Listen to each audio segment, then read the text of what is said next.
magic words, their jingles, can cause everybody in the country to be thinking the same words and have the same banal thoughts all at exactly the same moment.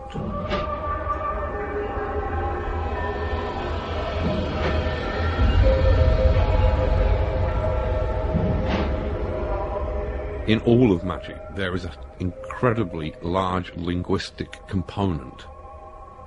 The bardic tradition of magic would place a bard as being much higher and more fearsome than a magician. A magician might curse you. That might make your hens lay funny, or you might have a child born with a club foot.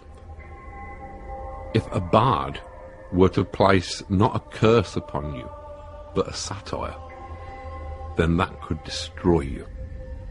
If it was a clever satire, it might not just destroy you in the eyes of your associates. It would destroy you in the eyes of your family. It would destroy you in your own eyes. And if it was a finely worded and clever satire that might survive and be remembered for decades, even centuries, then years after you were dead, people still might be reading it and laughing at you and your wretchedness and your absurdity. Writers and people who had command of words were respected and feared as people who manipulated magic. In latter times, I think that artists and writers have allowed themselves to be sold down the river. They have accepted the prevailing belief that art and writing are merely forms of entertainment.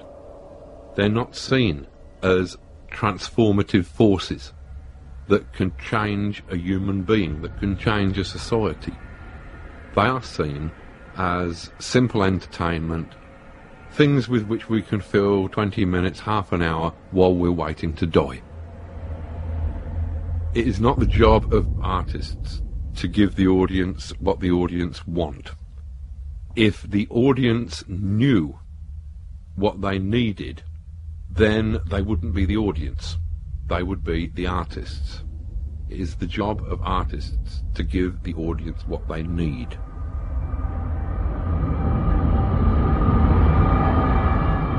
My career as a magician continues to evolve. Since I, to a certain degree, believe art and magic to be interchangeable, it has seemed only natural that art should be the means by which I express magical ideas. This has found its way into my prose writing, in works such as Voice of the Fire, and probably most visibly has found its way into the performance pieces that I've done at various locations over the past 8 years. Beautiful little psychedelic artifacts in their own right, which actually capture the kind of narrative journey that we've tried to take the readers on as part of these performances, to overwhelm the sensibilities of the audience, to tip them over into a kind of psychedelic state where we can hopefully actually change their consciousness and direct it to different places, different levels, hopefully into new and hopefully magical spaces.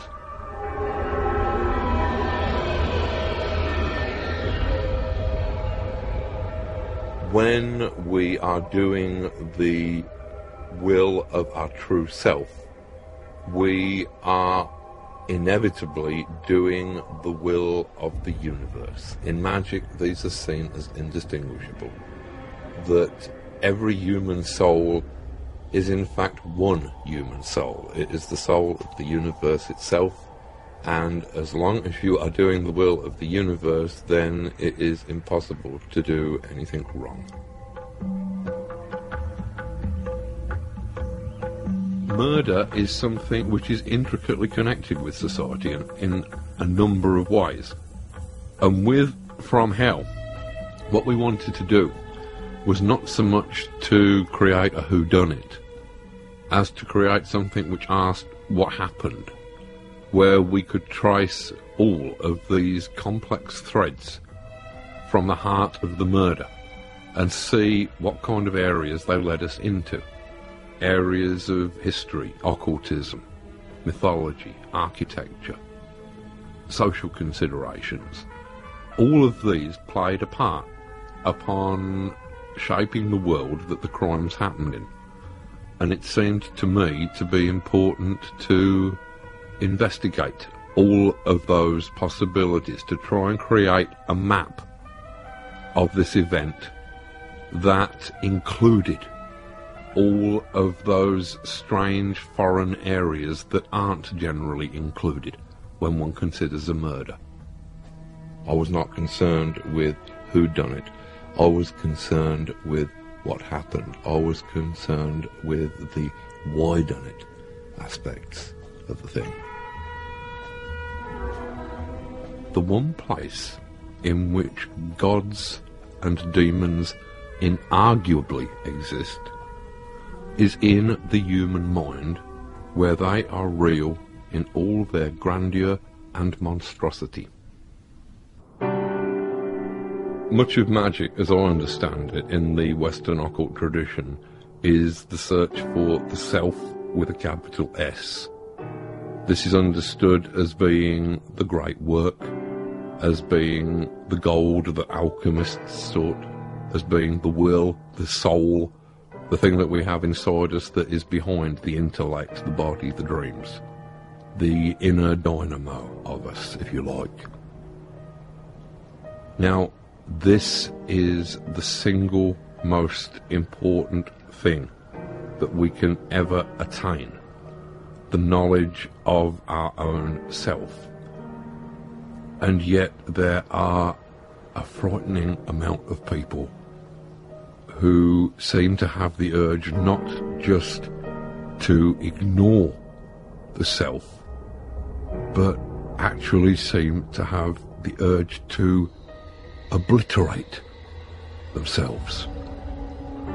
This is horrific, but you can almost understand the desire to simply wipe out that awareness because it's too much of a responsibility to actually possess such a thing as a soul, such a precious thing.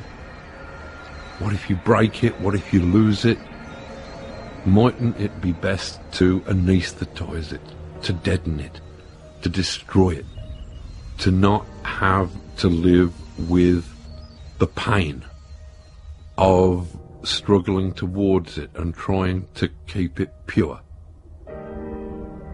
I think that the way that people immerse themselves in alcohol, in drugs, in television, in any of the addictions that our culture throws up can be seen as a deliberate attempt to destroy any connection between themselves and the responsibility of accepting and owning a higher self and then having to maintain it.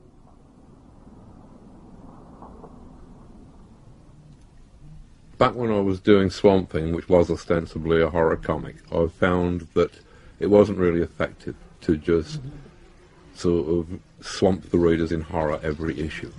You needed to do other things that would alleviate the repetitive qualities of the horror and to make it more than a one-note strip.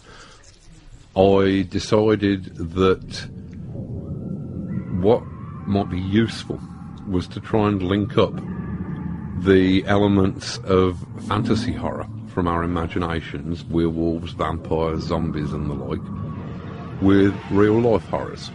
Racism, sexism, pollution, the collapse of the environment, and thus lend these social issues some of the weight that